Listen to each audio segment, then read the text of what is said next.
The transport ship Meridian's Edge hummed through the void between star systems, carrying its mixed cargo of diplomatic personnel, trade goods, and passengers from a dozen different species. Among them sat 8-year-old Maya Chen, pressing her nose against the observation deck's reinforced glass as she watched the swirling colors of hyperspace. "Maya, come away from there," her father called softly.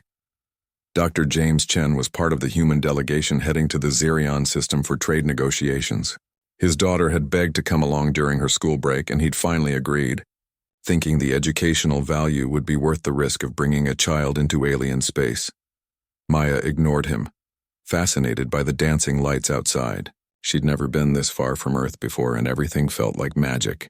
The ship itself was a marvel of Centauri engineering, with gravity generators that worked differently in each section to accommodate various species' needs. The dining hall served food that could nourish a dozen different biological systems, and the crew spoke in musical tones that her translation device converted into perfect English. "Attention all passengers," came the announcement in the captain's melodic voice. "We are approaching the Cathera system for routine maintenance and refueling. Estimated stop time is 6 standard hours. Those wishing to visit the surface may do so, but please remain within designated areas." Maya's eyes lit up. "Dad, can we go down?" "Please?" Dr. Chen hesitated. Cathera was known to be a safe world, largely uninhabited except for the fueling station and some research outposts. The planet was covered in dense forests and had been declared a nature preserve by the Galactic Council decades ago. "I suppose it would be good for you to stretch your legs," he said finally, "but you stay close to me at all times." An hour later, they stood on the landing platform surrounded by towering trees unlike anything on Earth. The trunks were silver blue and reached impossible heights, their leaves shimmering with an inner light. The air smelled of something between cinnamon and rain, and Maya could hear strange bird-like calls echoing through the canopy. The fueling station was a simple affair, mostly automated. A few Centauri technicians moved about their work, while passengers from various ships wandered the marked trails. Dr. Chen struck up a conversation with a Vorthak trader, their discussion quickly turning to technical matters that bored Maya. She watched a group of Quellan children playing near a fountain, their tentacle-like arms moving in patterns she didn't understand. A massive Thuroid couple walked past, their rocky skin glinting in the filtered sunlight. Everything was so different, so wonderful.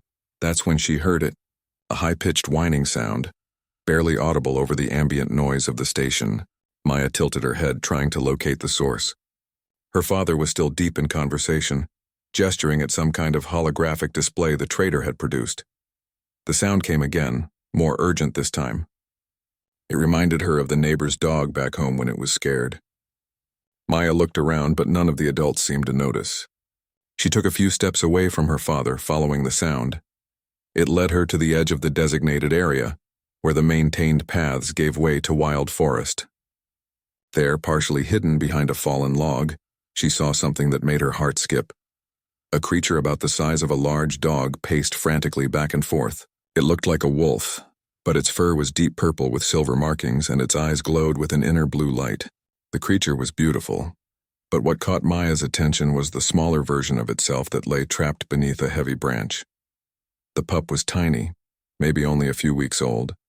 Its hind leg was caught under the fallen wood, and it whimpered pitifully as its mother tried unsuccessfully to dig it free.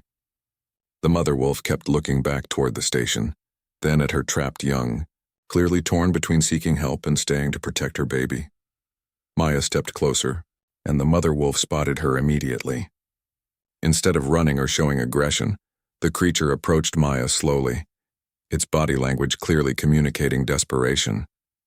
It nudged Maya's hand with its snout, then ran back to its trapped pup, looking back at Maya expectantly. "You want me to help?" Maya whispered. "You're asking me to help your baby." The mother wolf whined softly and pawed at the ground near the trapped pup. Maya could see the branch wasn't enormous, but it was too heavy for the mother to move alone, and positioned in such a way that digging wouldn't work. Maya looked back toward the station. She could see several alien adults nearby, including what looked like a Centauri maintenance crew. Surely they would help if she told them about the trapped animal. She ran back toward the group, her heart pounding with excitement. "Excuse me," she called to the nearest Centauri. a tall being with iridescent skin and large multifaceted eyes. There's an animal trapped in the forest. A baby animal. Its mother is trying to get it free. The Centauri looked down at her with what she interpreted as mild interest. Yes, young human. This is Kythera. There are many wild creatures here. But it's hurt, Maya insisted. Trapped under a branch. We could help it. The Centauri made a sound like wind chimes that her translator interpreted as dismissive amusement. The natural order must not be disturbed, small one.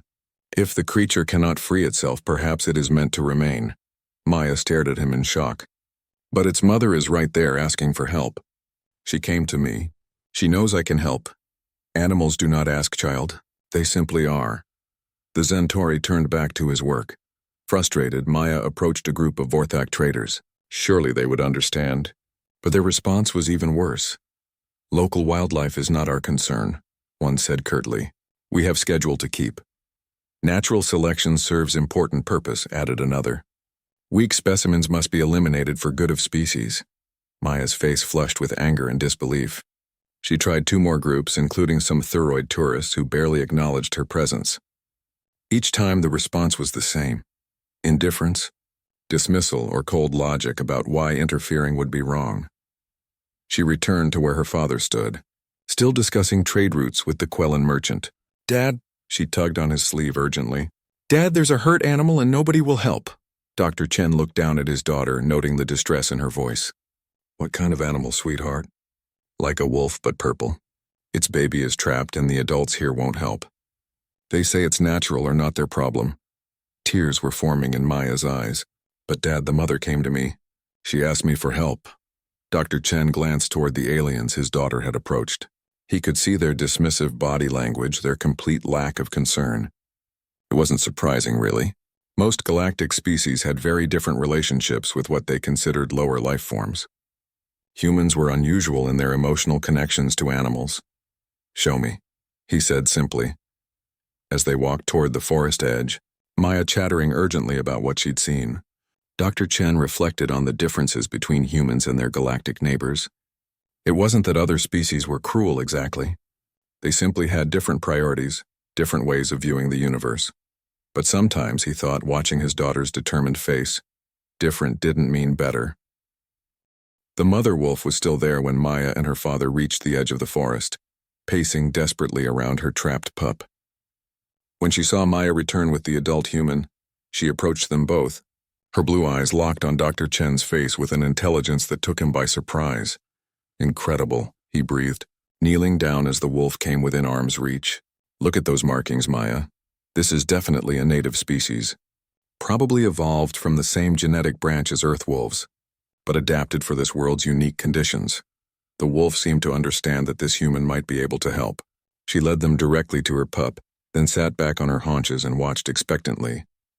The baby wolf had stopped whimpering, but its breathing was labored, and Dr. Chen could see that its leg was definitely trapped. It's not too badly hurt, he assessed, but this branch needs to come off soon or there could be permanent damage. Can we move it, Dad? Dr. Chen examined the fallen branch. It was about as thick as his leg and perhaps 8 feet long, clearly broken off from one of the massive trees during a recent storm. The weight wasn't impossible for a grown man to handle, but it would require careful lifting to avoid causing more injury to the pup. We can try, he said, but we'll need to be very careful. I'll lift the branch and you guide the pup out. Can you do that? Maya nodded eagerly, but as Dr. Chen positioned himself to lift, a new voice interrupted them. Dr. Chen, what are you doing? They turned to see Captain Vextar, the Centauri ship commander, approaching with 2 of his crew members. His expression showed clear disapproval. There's an injured animal here, Captain. Dr. Chen replied calmly. We're helping it. This is most irregular, Captain Vextar stated, his crystalline voice taking on a formal tone. Kythera is a protected world. Interference with native wildlife is strictly prohibited by Galactic Council Regulation 7749B. We're not interfering, Maya protested. We're helping. The mother asked us to help. One of the crew members made that wind chime sound that indicated amusement. The human child believes animals can communicate requests. How primitive. Dr. Chen felt his jaw tighten, but he kept his voice level. Captain, with respect, this animal is clearly in distress. Its life may be in danger. Surely there's some provision for emergency assistance. The regulation is quite clear, Captain Vextar replied. Natural processes must not be disrupted. If these creatures cannot survive on their own, they are not meant to survive. That's not natural process, Maya said angrily. That's an accident. The branch fell on the baby. That's not survival of the fittest. That's just bad luck. The distinction is irrelevant, the captain stated. All outcomes in nature are part of the greater design. To interfere is to suggest that we know better than the universe itself. Dr. Chen looked between his daughter's outraged face and the trapped pup, which had begun whimpering again as if sensing the tension in the air. The mother wolf had backed away slightly but remained close, her eyes moving between the humans and the Centauri. What if we make this a scientific observation? Dr. Chen suggested. I am a xenobiologist, after all. I could argue that this is research into human-animal interaction patterns. You are a trade negotiator on this journey, Dr. Chen, Captain Vextar reminded him, and regardless of your scientific credentials, the regulation stands. I must ask you to return to the ship immediately. No, Maya said quietly. Everyone turned to look at her. She was standing protectively between the wolves and the Centauri crew, her small hands clenched into fists. No, Captain Vexistar repeated as if he'd never heard the word before. I said no. I won't leave them. The baby will die if we don't help, and his mother will be sad forever. I don't care about your stupid regulations. Dr. Chen put a warning hand on his daughter's shoulder, but she shook him off. Maya, he said gently, we need to think about this carefully. No, Dad, we need to act. Right now. She turned to face Captain Vexitar directly. You're supposed to be advanced, right? All of you alien species. You have faster-than-light travel and gravity generators and translation devices that work with any language. But you won't help a scared mother save her baby. The Centauri captain's large eyes seemed to shimmer with something between confusion and irritation. Child, you do not understand the complexities of galactic law and ecological preservation. I understand that you're being mean, Maya shot back. And I understand that if we were on Earth, every person here would be helping instead of making up excuses. Earth customs are not universal customs, one of the crew members pointed out. Human emotional attachment to lower life forms is considered an evolutionary quirk by most species. It's not a quirk, Maya said, her voice rising. It's called caring. And if caring about animals that need help is wrong, then maybe being human is better than being any of you. The silence that followed was profound. Dr. Chen watched the faces of the Centauri crew, noting their obvious discomfort with his daughter's passionate response. In their culture, such emotional outbursts were considered primitive, even embarrassing. But Maya wasn't finished. She walked closer to the wolves, her fear completely overwhelmed by her determination. I'm going to help them, she announced. You can arrest me or kick us off your ship or whatever you want to do. But I'm not leaving a hurt baby. Animal. Just because some stupid law says it's better to let things die than to help them live. She knelt down next to the trapped pup and began examining how the branch had fallen. Dr. Chen realized with a mixture of pride and anxiety that his daughter meant every word. She was going to help these creatures regardless of the consequences. The mother wolf seemed to sense the shift in the situation. She moved closer to Maya, positioning herself between the humans and the Centauri crew. Her body language wasn't aggressive, but there was no mistaking her protective stance. Captain, Dr. Chen said carefully, perhaps we could consider this a diplomatic matter. As you noted, humans have different customs regarding animal welfare. Forcing us to abandon these creatures might be seen as cultural insensitivity. Captain Vexitar made a sound like breaking glass. Are you suggesting this is a matter of human religious practice? Dr. Chen considered this carefully. It wasn't entirely inaccurate. In a sense, yes. The human concept of compassion for all living beings is deeply ingrained in our cultural and moral development. This is highly irregular, the captain muttered, conferring with his crew in rapid Centauri that the translation devices couldn't follow. Meanwhile, Maya had figured out how to help. Dad, if you lift right here, I think I can pull the pup out from this angle. The mother can help guide it. Dr. Chen looked at his daughter, then at the captain, then back at the wolves. Sometimes, he realized, you had to choose between following rules and following your conscience. He positioned himself by the branch. Maya, on 3. 1, 2, Dr. Chen, Captain Vextar warned. 3. Dr. Chen lifted, Maya guided, and the mother wolf gently grasped her pup and pulled it to safety. The moment the little wolf was free, something extraordinary happened. The mother wolf approached Maya directly and pressed her forehead against the girl's hand in what could only be described as gratitude. Even the Centauri crew fell silent at the gesture. The pup limped but could walk, whimpering softly as its mother nuzzled it carefully. Maya knelt beside them both, her eyes bright with tears of relief and joy. The mother wolf looked at her again, then did something that made everyone present freeze in astonishment. She howled, but this wasn't an ordinary howl. The sound was hauntingly beautiful, rising and falling in complex patterns that seemed almost musical. Within seconds, answering calls came from the forest around them. One by one, other wolves emerged from the trees, their purple and silver fur gleaming in the dappled sunlight. Fascinating, Dr. Chen whispered. They live in extended family groups. She's calling the pack to witness what happened here. Captain Vextar and his crew backed away nervously as more wolves appeared. There were at least a dozen now, all different sizes and ages, all watching the humans with those glowing blue eyes. But there was no aggression in their posture. Instead, they seemed curious, even grateful. The largest male, presumably the pack leader, approached Maya slowly. He stopped just out of reach and lowered his massive head in what any human would recognize as a bow. "Oh my God," Maya breathed. "Dad, are you seeing this?" "I'm seeing it, sweetheart, but I'm not sure I'm believing it." One by one, each wolf in the pack approached and performed the same gesture, acknowledging the young human who had saved one of their own. The ceremony was solemn and dignified, and when it was finished, the pack began to melt back into the forest. But the mother wolf remained. She padded over to Maya one more time and dropped something at her feet. It was a flower unlike anything Dr. Chen had seen before, its petals a deep blue that seemed to glow from within. "The Lumos flower," Captain Vextar said quietly, his voice filled with awe. "They're extinct everywhere else in the galaxy. The legends say they only grow in the deepest parts of these forests, and only the native wolves know where to find them." "What's so special about it?" Maya asked, carefully picking up the delicate bloom.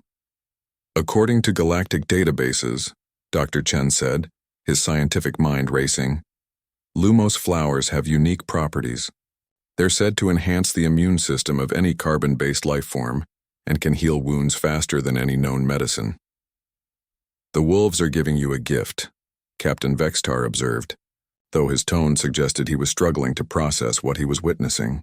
"This is unprecedented." The mother wolf made a soft sound, almost like a purr, then gently picked up her pup and carried it toward the forest. At the edge of the trees, she turned back one last time and looked directly at Maya. The message was clear. "Thank you."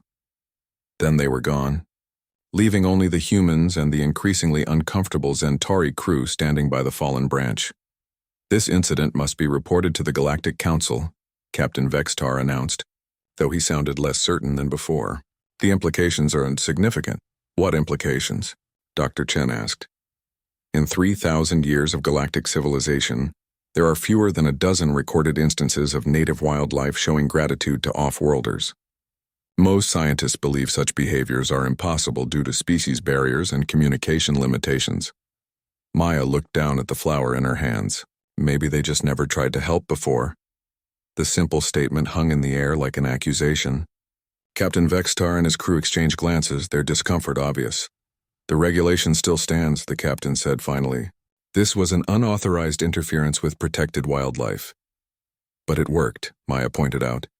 "Nobody got hurt, the baby wolf is okay, and look what happened. They thanked us. They gave us a gift. How can that be wrong?"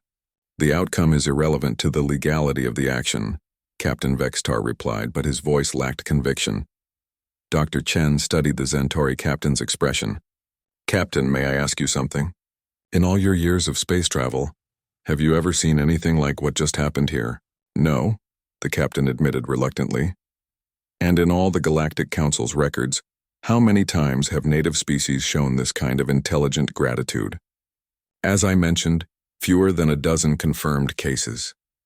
So what my daughter did here was not just compassionate, but historically significant. She may have documented a new form of interspecies communication." Captain Vextar was quiet for a long moment. "The regulation exists for good reasons, Dr. Chen. Ecological preservation is vital for maintaining galactic biodiversity.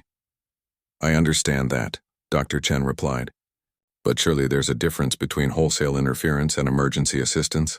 If you saw a sentient being trapped under a fallen tree, would you leave them there because helping might interfere with natural selection? That is different. Sentient beings have rights under galactic law. Why?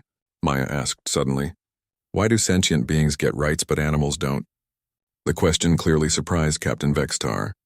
Because sentience implies consciousness, reasoning, the ability to understand abstract concepts. The mother wolf understood that I could help when her own pack couldn't, Maya pointed out. She reasoned that bringing me to her baby was the solution to her problem, and she had an abstract concept of gratitude that she expressed through ceremony and gift-giving. Isn't that consciousness and reasoning? Dr. Chen felt a surge of pride.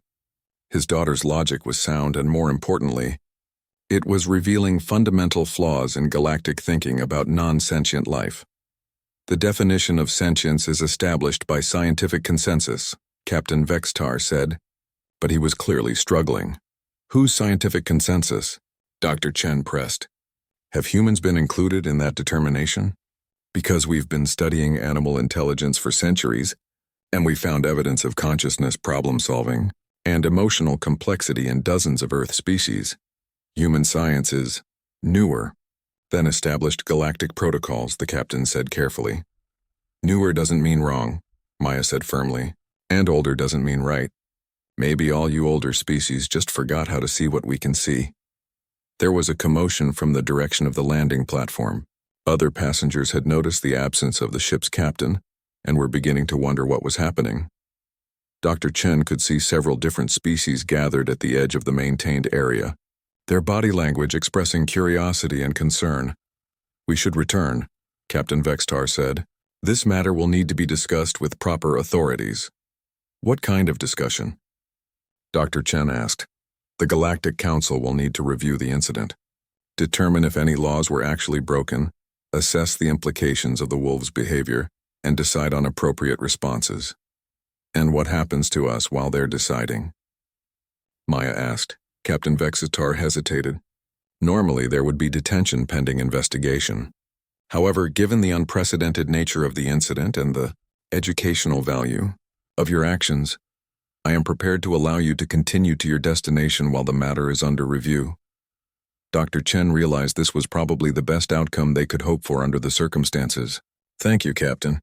We appreciate your flexibility.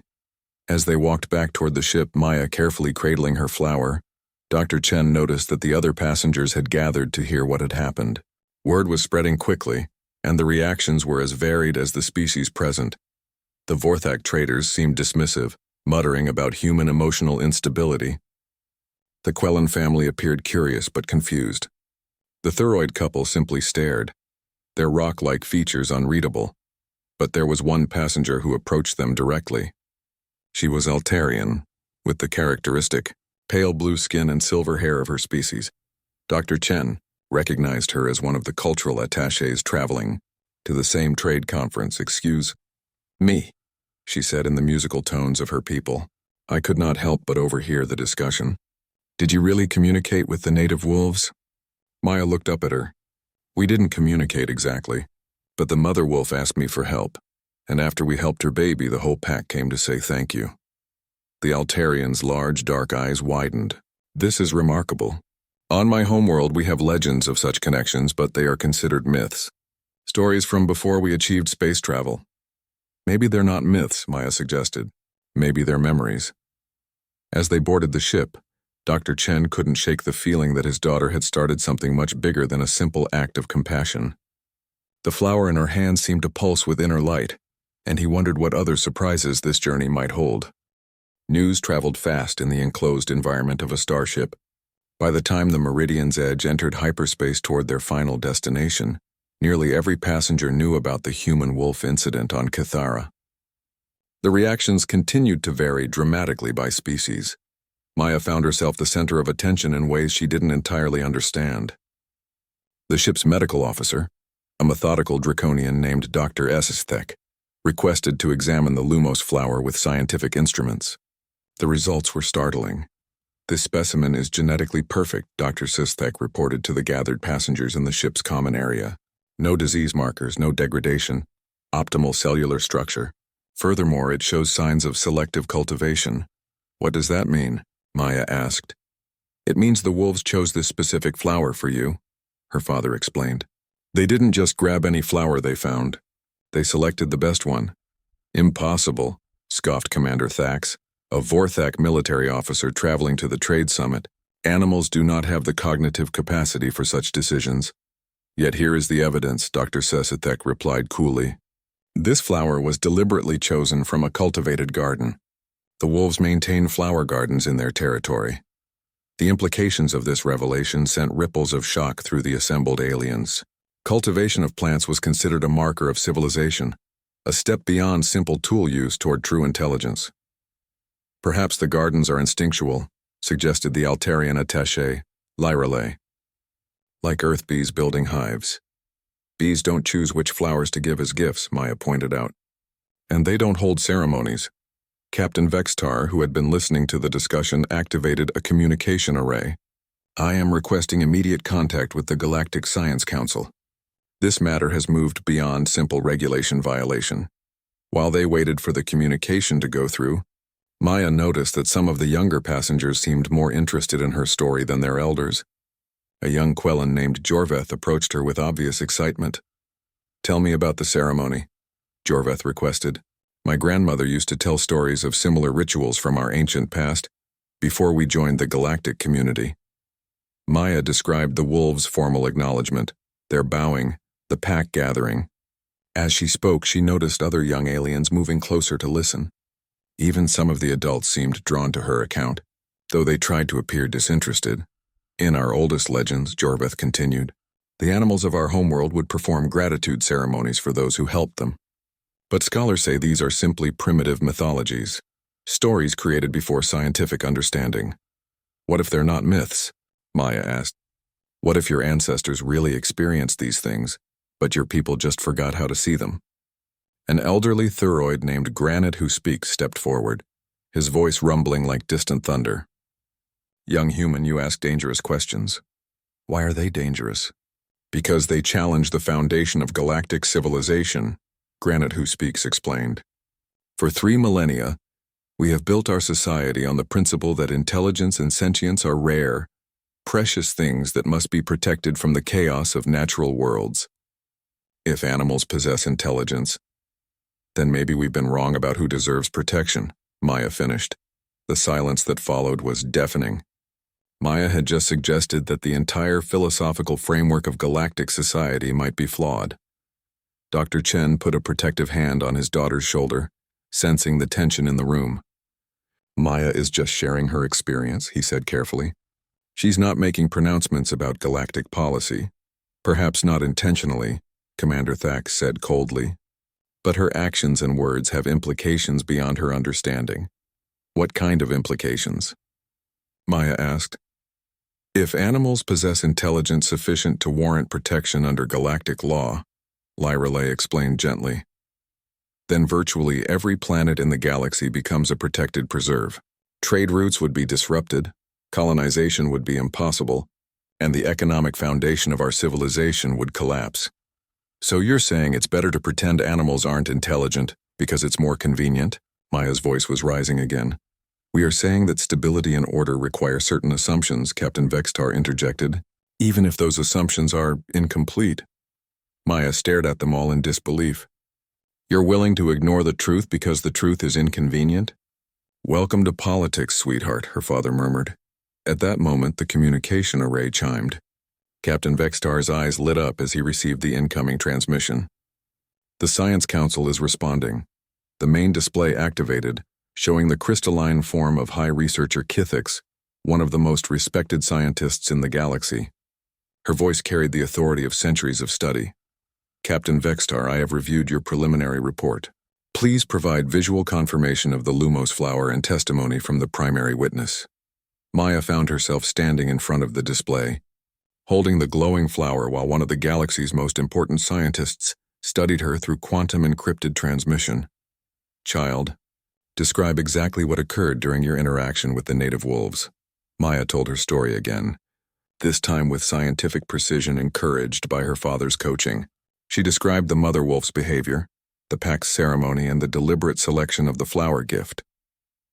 High researcher Kithix was silent for several minutes after Maya finished. When she spoke again, her voice carried a weight that made everyone present lean forward. In my 300 years of research, I have encountered 12 species that demonstrated what we call anomalous intelligence patterns, behaviors that suggested cognitive abilities beyond what their neural development should allow. In every case, these anomalies were explained away as misinterpretation, coincidence, or observer bias. She paused, her crystalline features refracting the light in thoughtful patterns. However, this incident on Cathara presents documentation that cannot be easily dismissed. The Lumos flower's genetic perfection, the ceremonial behavior, the apparent cultivation practices, these suggest intelligence patterns that we have systematically ignored. Commander Thax stepped forward aggressively. With respect, High Researcher, are you suggesting we revise fundamental scientific principles based on one child's emotional interpretation of animal behavior? I am suggesting, Kithix replied with ice in her voice, that we have allowed our convenience to override our scientific curiosity. This human child accomplished something in one afternoon that our combined galactic science has failed to achieve in millennia. She established meaningful communication with a non-sentient species, but that's impossible. According to established theory, Captain Vextar protested. Then perhaps our established theory is wrong. The statement hit the common area like a physical blow. Several aliens actually stepped backward as if the words themselves were dangerous. What are you recommending? Dr. Chen asked. I am recommending immediate establishment of a research station on Cathara to study these wolves and their apparent intelligence. Furthermore, I am requesting that the human child and her father remain available as consultants for this research. That's impossible, Commander Thax snarled. They have diplomatic obligations at the Xerion Trade Summit. The Trade Summit can proceed without one xenobiologist and his daughter, High Researcher Kithix replied. This discovery takes priority over commercial concerns. Maya felt a thrill of excitement mixed with apprehension. Does this mean we're going back to see the wolves again? If you're willing, young human. Your unique ability to connect with them may be crucial to understanding the true scope of animal intelligence throughout the galaxy. As the implications of this decision began to sink in, Maya realized that her simple act of compassion had grown into something that might change galactic civilization forever. She looked down at the flower in her hands, still glowing with inner light, and wondered what the wolves would think about becoming the subject of scientific study. Somehow, she suspected they already knew. The return to Cathara 3 weeks later was vastly different from Maya's first visit. What had been a simple refueling station was now a bustling research facility, with prefabricated buildings, sensor arrays, and teams of scientists from a dozen different species. The Galactic Science Council had moved with unprecedented speed to establish the research station. Maya stood on the expanded landing platform, watching teams of researchers set up equipment with an efficiency that impressed even her father. Dr. Chen had been officially reassigned as the project's chief xenobiologist, while Maya held the unusual title of Primary Interspecies Contact Specialist, probably the youngest person ever to hold such a position in galactic science. Nervous? Dr. Chen asked his daughter. A little, Maya admitted. What if the wolves don't remember me? What if they're scared of all these people and machines?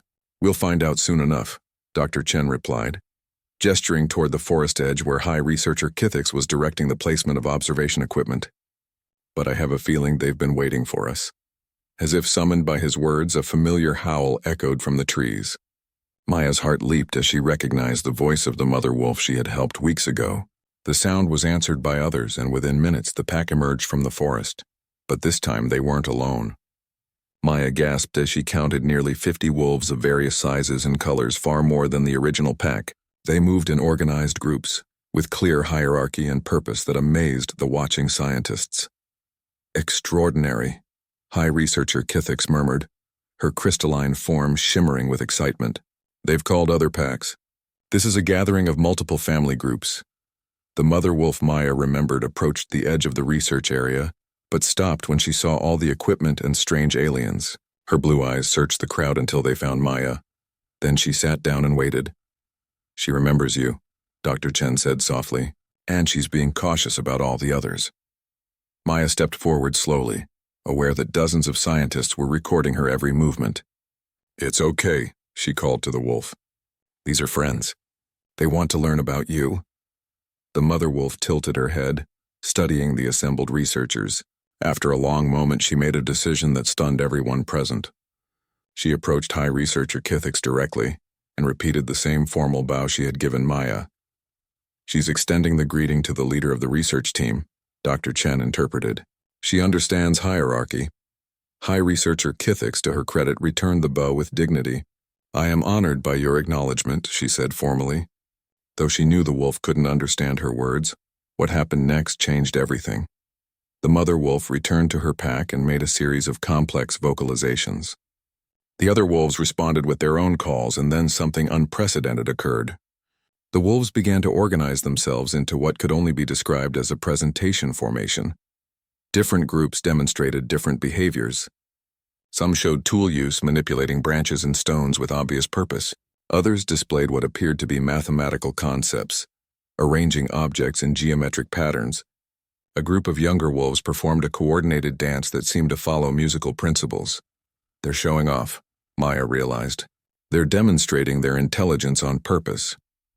Dr. Vexithali, a prominent Centauri behavioral scientist, was frantically taking notes. "This is impossible. Animals don't deliberately demonstrate cognitive abilities for observation. They lack the self-awareness necessary for such behavior." "Tell that to them," Maya replied, watching as one group of wolves began to build what was clearly a miniature version of the research station, using sticks and leaves. The demonstration continued for over an hour. The wolves showed evidence of language, art, mathematics, engineering, and social organization that rivaled many sentient species. They even demonstrated what appeared to be written communication, scratching symbols in the dirt that other wolves could clearly read. When they finished, the entire pack sat in orderly rows and looked expectantly at the researchers. "They want a response," Maya said. "They showed us what they can do, and now they want to know what we think." High Researcher Kithix stepped forward, her usual scientific composure clearly shaken. "This changes everything we thought we knew about intelligence in the galaxy." Commander Thax, who had insisted on being included in the research team, was clearly struggling with what he was seeing. There must be an explanation. Trained behavior, perhaps. Some unknown sentient species controlling them. "Sir," said Dr. Jarek, a young Vorthak researcher, "the mathematical patterns they displayed are original, not copied or trained behaviors. They created new geometric relationships while we watched." The mother wolf approached Maya again and dropped another gift at her feet. This time it wasn't a flower but a small carved stone. The carving showed the scene of Maya helping free her pup, rendered with artistic skill that would impress any gallery. "They have art," Maya whispered. "They make art about important events." Dr. Chen, High Researcher Kithix, said urgently, "We need to establish formal communication protocols immediately. If these wolves possess true intelligence, then we are not studying animals. We are conducting first contact with a previously unknown sentient species." The implications hit everyone simultaneously. If the Cathara wolves were truly intelligent, then they had rights under galactic law. Their world was their property, not a preserve to be managed by others. And if wolves on this world were intelligent, how many other species throughout the galaxy might also possess consciousness that had been ignored or dismissed? "This could destabilize the entire galactic economy," Commander Thax muttered. "If every world has sentient species we've been ignoring, then maybe the galactic economy deserves to be destabilized," Maya said firmly. "Maybe caring about what's right is more important than convenience." The largest male wolf, the pack leader Maya remembered from her first visit, approached the group of scientists. He carried something in his mouth, a small branch with lumos flowers attached. But instead of offering it as a gift, he planted it in the ground between the wolves and the researchers. Dr. Chen inhaled sharply. "He's establishing a border, a meeting ground between our peoples." "Our peoples," Dr. Vexthali repeated. "They're animals, are they?" Researcher Kithix asked. "Because everything I've observed today suggests otherwise." These wolves demonstrate every marker of sentience that we use to define intelligent life. If we deny their status, we are basing that denial on appearance rather than evidence. Maya walked to the planted branch and sat down beside it. Almost immediately, the mother wolf joined her, followed by her pup, now fully healed and grown considerably larger. The two species sat together in the shade of the flowering branch, and Maya felt a profound sense of peace. The question, she said to the gathered scientists, isn't whether they're intelligent. The question is whether we're intelligent enough to recognize it and change how we see the universe. As if in response to her words, the entire wolf pack began to howl in harmony. The sound rose and fell in complex patterns that spoke of joy, hope, and welcome. Other animal voices joined from the deeper forest, birds, creatures Maya couldn't identify, all adding their voices to what could only be described as a celebration. High researcher Kithix made a decision that would echo through galactic history. She activated her communication array and sent a priority message to the Galactic Council. Council members, she transmitted, I am formally requesting immediate revision of sentience classification protocols and recognition of the Cathera wolves as a sovereign intelligent species. Furthermore, I recommend establishment of a new scientific initiative to reassess intelligence markers throughout the galaxy. The response came back within hours. Request approved. Prepare for Council inspection team arrival. Maya smiled and patted the mother wolf's head gently. You're going to meet some very important people soon, she said. I hope you're ready to change the galaxy. The mother wolf looked at her with those glowing blue eyes and made a sound that was unmistakably laughter. She was ready. 6 months after Maya Chen first heard a trapped wolf pup's cry for help, she stood before the full assembly of the Galactic Council in the Great Crystal Chamber on Nexus Prime.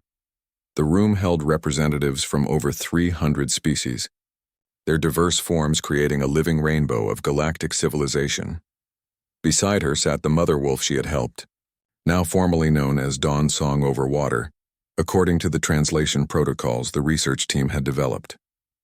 The wolf wore a specially designed translation collar that converted her complex vocalizations into speech the council could understand. Honored council members, Maya began, her voice surprisingly steady for a 9-year-old addressing the most powerful governing body in the galaxy. 6 months ago, I helped a trapped animal because it seemed like the right thing to do.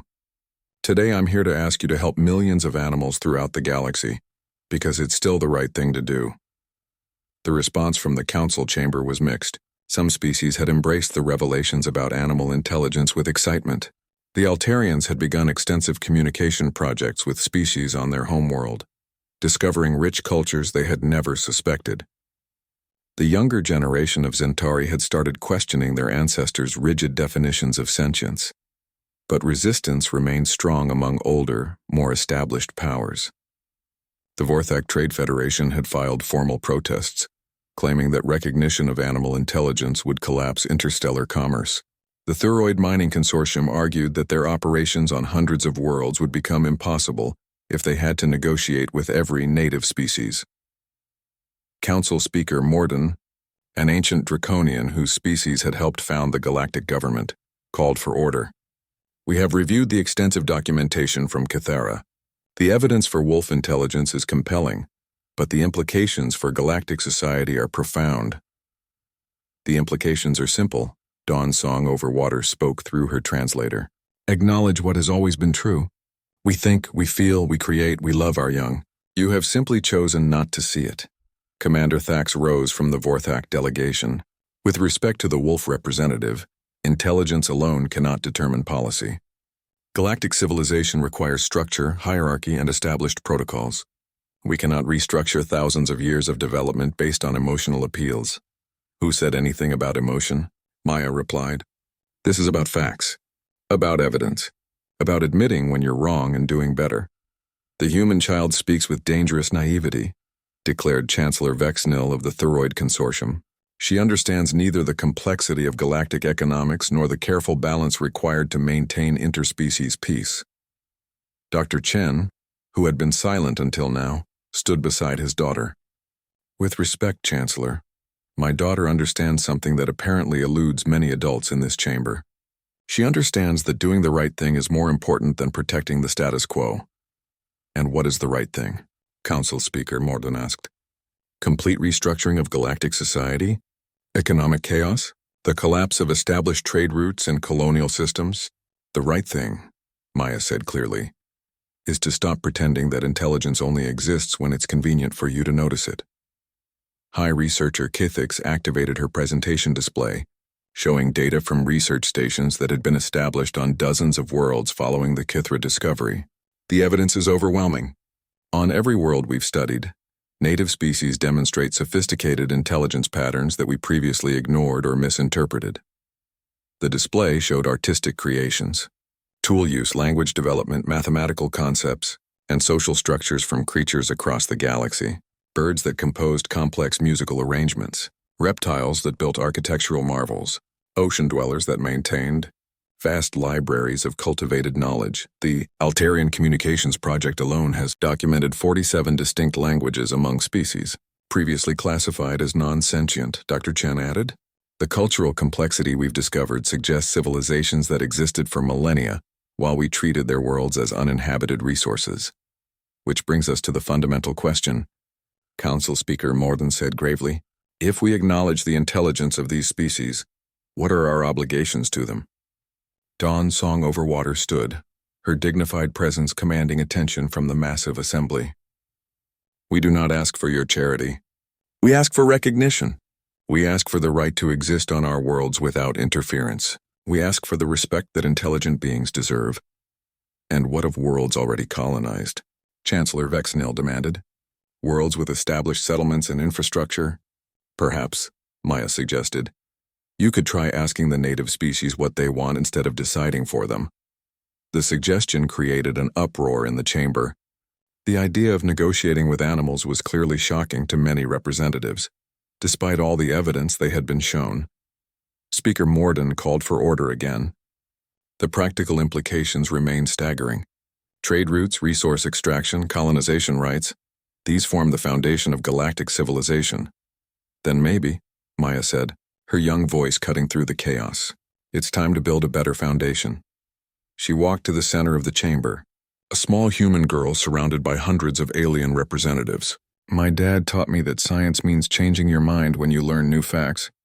What we learned is that intelligence exists everywhere, but some of you are too scared or too selfish to admit it. The human child shows remarkable disrespect, Commander Thax snarled. I show honesty, Maya replied, which apparently is in short supply in this chamber. Dawnsong Overwater joined Maya in the center of the assembly. The young human speaks truth that you find uncomfortable. You have built your civilization on the assumption that you alone possess the spark of consciousness. This assumption was always false. The wolf makes a compelling point, said Lyrelay, who had become the Altarian representative to the council. Our initial response to this discovery was denial, not because the evidence was insufficient, but because accepting it required fundamental changes to our worldview. Change is difficult, agreed Dr. Sesthek, representing the Draconian Medical Consortium. But denying reality to avoid change is not logical. What do you propose? Speaker Morden asked. Maya looked around the chamber, meeting the eyes of representatives from across the galaxy. I propose that we start treating intelligence with respect wherever we find it. I propose that before you land on any world, you try to communicate with whoever lives there already. I propose that you admit you've made mistakes and work to fix them. And I propose, Dawn Song Overwater added, that you remember what the young human did that started all of this. She saw a creature in need and helped, expecting nothing in return. Perhaps that is the model for how civilized beings should interact. The debate continued for hours, with heated exchanges between progressives who embraced the new evidence and traditionalists who resisted change. But gradually a consensus began to emerge, driven largely by the younger representatives who had grown up hearing Maya's story. When the final vote was called, the result was decisive. 847 votes in favor, 312 against, with 156 abstentions. The Galactic Animal Intelligence Recognition Act passed, establishing protocols for identifying and communicating with intelligent species throughout the galaxy. Trade and colonization activities would require environmental and intelligence assessments. Existing colonies would be required to establish communication with native species and negotiate coexistence agreements. It won't be easy, Speaker Morden warned as the session concluded. Implementation will take decades. There will be resistance, economic disruption, and unforeseen complications. But it's right, Maya said simply, and that's what matters. As the representatives dispersed, many stopped to speak with Maya and Dawnsong over water. Some offered congratulations, others asked questions about implementation, and a few still voiced concerns about the future. Dr. Chen put his arm around his daughter's shoulders. I'm proud of you, sweetheart. You've changed the galaxy. We've changed the galaxy, Maya corrected, scratching behind Dawnsong Overwater's ears. And we're just getting started. Dawnsong Overwater looked up at her human friend with glowing blue eyes. The pup whose life you saved now has children of his own. They asked me to tell them the story of the small human who saw what others could not see. What do you tell them? I tell them, the wolf replied, that sometimes the youngest voices speak the oldest truths, and that courage is not about size or strength, but about doing what is right when others choose to look away. As they left the council chamber, Maya could see ships departing for worlds throughout the galaxy, carrying teams of linguists and diplomats ready to make first contact with species that had been waiting millennia to be heard. The little girl who had simply wanted to help a trapped wolf pup had given voice to countless beings across the stars, and in the end that made all the difference.